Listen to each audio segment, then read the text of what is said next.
Yo, what's up mga katopas? At ayun na nga. At ayun na nga. Ako sa ngayon is 1:04 PM. Tumawag sa akin yung asawa ko kanina. Nilalagnat daw yung tatlong anak. Kasi nga, bukas pauwi na sila. Para sa mga naniniwala sa mga kasabihan at sa mga kababalaghan, mga espiritu, engkanto, mga ganyan. Ngayon, nilagdat yung tatlong anak ko dahil uwi sila bukas. Parang pinipigilan sila umuwi dahil meron nang hindi nakikita at naninirahan dun sa bahay ng asawa ko.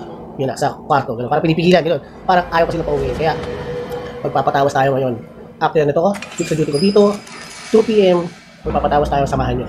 Para natin sa mga naniniwala sa kung anong elemento ang meron at kababalaghan na nangyayari dito sa mundo at di nakikita ng mata ng tao. Samahan nyo ako. Let's go!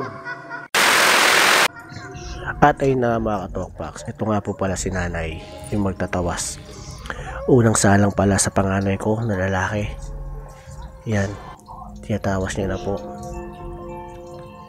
Hindi kasi mapakali yung anak kong panganay dahil nga always siyang nilalamig ito kagabi kasi nga bukas uuwi sila. Sobrang nilalamig yung tenga niya at feeling niya may naglalaro sa kanya, ganyan, hindi siya mapakali. Kaya pinatawas ko guys.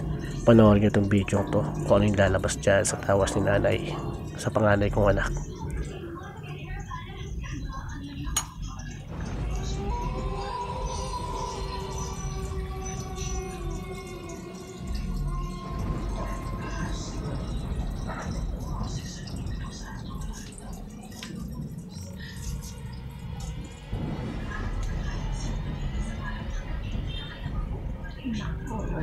Lalaki, no? Momo. Momo. Kita mo? Okay. Sombrero.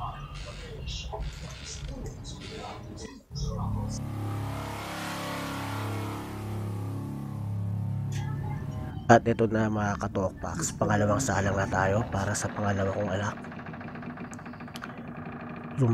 Yung anak kong sobrang kulit. Yan. Pagmasdan nyo kung ano yung lalabas dyan sa tawas ni nanay. Elemento ba? Multo? Engkanto?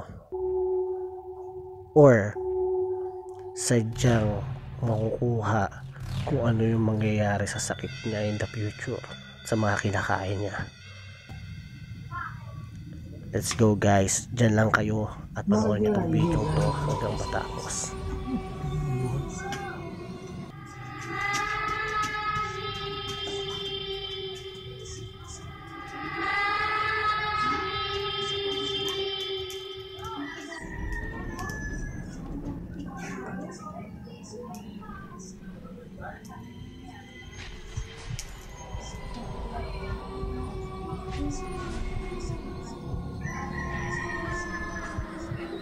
Yan na nga mga ka-talkbox, tinanong ni nanay sa akin kung may malakas ba sa sobrings tong anak ko.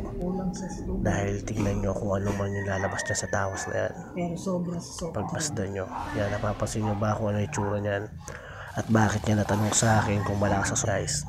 Magugulat kayo kung bakit. Pagmasdan nyo kung ano man yung lalabas na yan.